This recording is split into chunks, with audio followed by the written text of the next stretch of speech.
Assalamualaikum warahmatullahi wabarakatuh.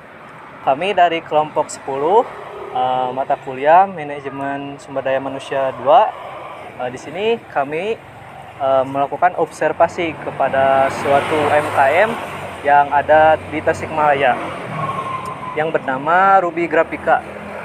Ruby Grafika yang bergerak di bidang percetakan. Oke, langsung saja ke wawancaranya. Jadi Bapak ini mendirikan usaha percetakannya Pak. Didirikannya itu dari kapan Pak? Alhamdulillah untuk percetakan Rubik Grafika ya dimulainya ketika pas masih kuliah ya, pas tepatnya 2018 gitu, berdiri 2018. Itu teh didirikan usahanya sendiri atau sama temen atau gimana? Untuk ini saya dulu sendiri pertamanya, tapi kebetulan emang pernah bekerja di percetakan juga gitu, ikut di percetakan. Teman saya juga akhirnya udah lama mengenal lebih dalam tentang percetakan, buka sendiri gitu, dibarengi ngajak teman gitu. Dari pertamanya sendiri ngajak teman satu orang sama satu jurusan juga gitu. Bikinlah namanya Rubik Grafika. Ya, filosofinya tersendiri lebih ke permainan Rubik sih. Permainan Rubik pernah lihat atau pernah bermain nggak? Ya, Yang pernah kotak itu tidak bisa main. bisa. Nah, itu kan ada beberapa warna dasar, merah, kuning, hijau, biru, putih gitu kan. Nah, karena desain grafis identik dengan warna ya, menuangkan warna. Nah, dipilihlah filosofi itu. Oh, ya udah Rubik aja lah gitu. Pertama, filosofinya kenapa? Karena menyelesaikan masalah orang lain, kan menyelesaikan masalah orang lain dari asalnya acak-acakan menjadi bagus gitu kan. Kalau sekarang itu tenaga kerjanya bertambah atau masih sama kayak yang baru dirintis?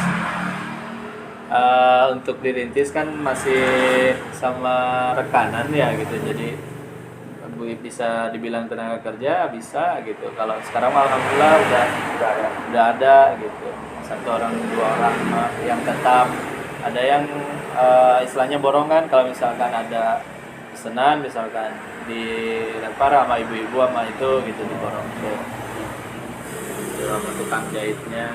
Jadi nggak ada yang tetap, itu kan tetap dua orang. Ketika Bapak merintis usaha percetakan kan nggak mungkin langsung banyak yang datang kan? Cara pemasarannya itu kayak gimana gitu Pak?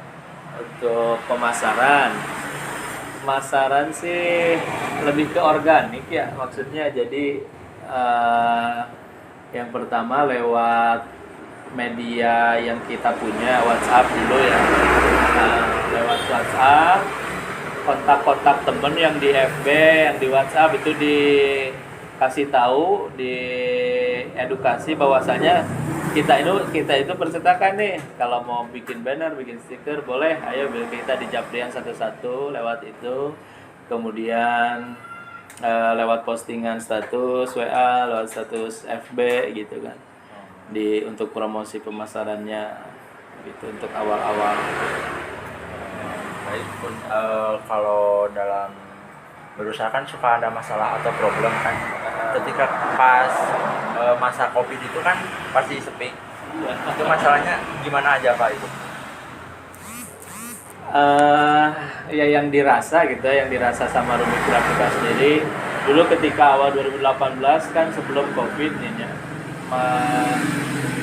orderan yang masuk dan juga bisa kontrak di sekitar daerah Unsil dulu tuh pernah di sana bertahan paling setahun 2 tahun di sana. Setelah Covid 2019 ya, 2020 2021 akhirnya karena nggak kuat kontrakannya, pindah ke rumah. Nah, pokoknya mah jangan sampai tutup gitu ya, cara bertahannya mah. Tapi tetap kalau misalnya ada order, ada apa bisa kita layani, tetap bisa kita layani gitu kan. Nah, bertahannya seperti apa? Ya, kita memanage bagaimana dari segi orderan yang masuk, kita manage sedemikian rupa. Kemudian atur keuangan lah, khususnya mah atur keuangan, jangan sampai misalkan keluar pengeluaran yang nggak perlu gitu kan. Itu sih manajemen sederhananya mah, manajemen sederhana. Ya, selain itu ditingkatin di promosinya lagi lewat online, yang dulunya misalkan offline ke kampus-kampus atau ke orang-orang ke lembaga-lembaga, sekarang lebih didominasi ke online gitu. Makanya yang masuk itu lewat order via WA, via online gitu, yang kebanyakan yang masuk order itu gitu.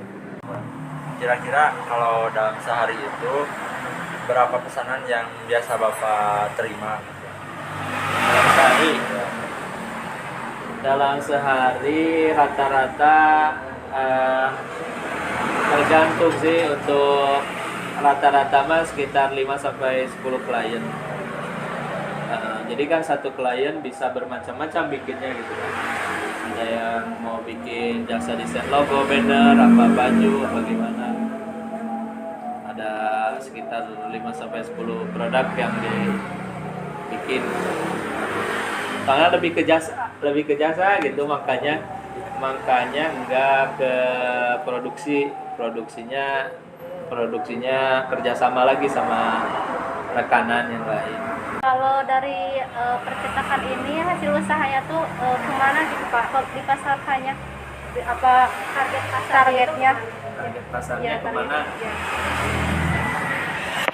Yang pertama yang konsepin sama kita ya, jasa percetakan ini lebih ke lembaga-lembaga pendidikan seperti sekolah, kampus, madrasah, kemudian pondok pesantren yang membutuhkan alat-alat ATK, kemudian membutuhkan seperti bikin rapor, kemudian bikin buku, jasa percetakan itulah gitu kan, bikin brosur PPDP dan lain sebagainya, bikin banner kegiatan-kegiatan kan di kampus, di UKM kan suka ada ya, atau organisasi biasanya. Nah, ke sana gitu. Yang pertama ke lembaga pendidikan, kemudian yang kedua ke para pelaku UMKM, membantu para pelaku UMKM yang lain. Contohnya para pedagang warung nasi, kemudian pedagang somai, batagor, pedagang pinggir jalan kan yang butuh banner bisa di kesini, atau butuh stiker, atau butuh promosi lainnya.